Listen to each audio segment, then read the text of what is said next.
যেদিন একটা কাজে বাধা পড়ে ওই দিনটা না পুরোটা দিন সবগুলো কাজেই বাধা পড়ে। এমন একটা দিন নেই হচ্ছে আজকের ব্লগটা। সো হেই এভরিওয়ান, সবাই কেমন আছো? আই হোপ সবাই অনেক ভালো আছো।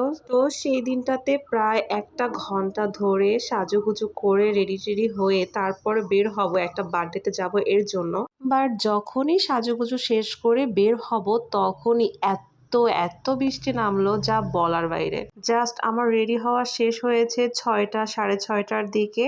তারপরে আমি রেডি হয়ে প্রায় 8:30 অবধি বসেছিলাম বাইরের এক গাদা জ্যাম ঠেলে। তারপরে আমার গন্তব্যে পৌঁছানোর পরে গিয়ে দেখি এখানে কারেন্ট নাই।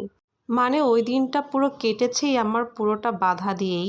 শুরুটা হয়েছিল বৃষ্টি দিয়ে, তারপরে বাইরের জ্যাম, তারপরে হচ্ছে গিয়ে দেখি আবার কারেন্ট নেই। সো সেদিনটা ছিল আমার ছোট্ট একটা কাজিনের বার্থডে।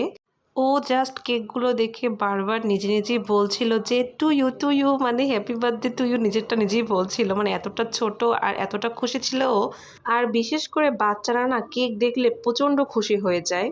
সো ফার্স্টে ওর আম্মুকে ওর আব্বুকে কেক খাইয়ে দিচ্ছিল। বাইরের বৃষ্টির জন্য না এতটাই খারাপ অবস্থা হয়েছিল যে আমরা একটা ক্যান্ডেলও বাইরে গিয়ে আনতে পারিনি, এত পরিমাণ বৃষ্টি ছিল। এবং আমাদের এই হচ্ছে বার্থডে সেলিব্রেশনটা করা হচ্ছিল হান্ডি করাই রেস্টুরেন্টে, যেহেতু রুফটপে করার প্ল্যান ছিল আমরা করতে পারিনি বৃষ্টির জন্য। দেন হচ্ছে আমরা 7 ফ্লোরে একটা কনভেনশন হল ছিল ওইখানে গিয়ে করেছি, তাও পানিতে পুরো তলানো। ইভেন এই দিনটাতে এত পরিমাণ বাধা যে বলার বাইরে। মানে গেস্টরাও ঠিক মতো চলে আসতে পারেনি, জাস্ট অল্প কয়েকজন গেস্ট আসছে, আমরা তার মধ্যেই কেটে ফেলেছি কেক। অ্যান্ড এই দুষ্ট পরীটাকে জাস্ট দেখো, ও এত পরিমাণ দুষ্ট।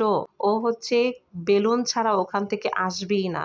ইভেন হচ্ছে এই এতগুলো বেলুন ওর কাছে, জাস্ট একটা বাচ্চা একটা বেলুন নিয়ে গেছে, এর জন্য ও মাটিতে গড়াগড়ি করে কান্না করছে। সো এইখানে কিন্তু আম্মু কাজিনরা সবাই ছিল। এত সবার মধ্যে আমি একটা পার্সনকে খুব মিস করছিলাম, সেটা হচ্ছে আমার হাজব্যান্ডকে। দেন আমরা খাবার খেতে বসে পড়লাম। অ্যান্ড হান্ডি কড়াই মানে সবাই আমরা জানি হায়দ্রাবাদি বিরিয়ানি, যেটা খেতে খেতে আমি শেষ। মানে হান্ডি কড়াইতে আমি এর আগে যতবারই গিয়েছি ততবারই হচ্ছে এই হায়দ্রাবাদি বিরিয়ানিটা খেয়েছি।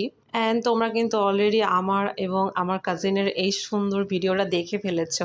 জাস্ট এইটা দেখো যে আমরা হচ্ছে ভিডিও করছিলাম আর আমাদের পিছনে কতগুলো দর্শক ছিল। আর এই হচ্ছে ও হচ্ছে কি পরিমাণ দুষ্ট তার প্রমাণ। মানে কি পরিমাণ যে নাটকটা করছিল তখন যা বলার বাইরে। এমনিতেও হাসছিল যখন বলছিলাম যে আমরা চলে যাচ্ছি, তখন একদম কান্নার অভিনয় করছিল। কিন্তু ও বুঝতে পারছিল যে ড্রেসটা পরে ওকে মানে নিচে বসলে সুন্দর লাগে, এর জন্য বারবার নিচে বসছিল। মানে ওকে কোন ড্রেসটাতে কিভাবে বসলে, কিভাবে করলে, কিভাবে ঘুরলে সুন্দর লাগবে ওইটাও খুব ভালো জানে। দেন বাসায় যাওয়ার আগে আমরা জাস্ট ছোট্ট একটু স্ন্যাপ নিয়ে মানে শেষ একটা স্মৃতি নিয়ে রাখছিলাম। তারপর তো চলেই আসলাম। অ্যান্ড সবাইকে ওরা বাই বাই বলে দিচ্ছিল শেষবারের মতো। অ্যান্ড আজকের দিনটা খুব ভালো ছিল। বলো হাই।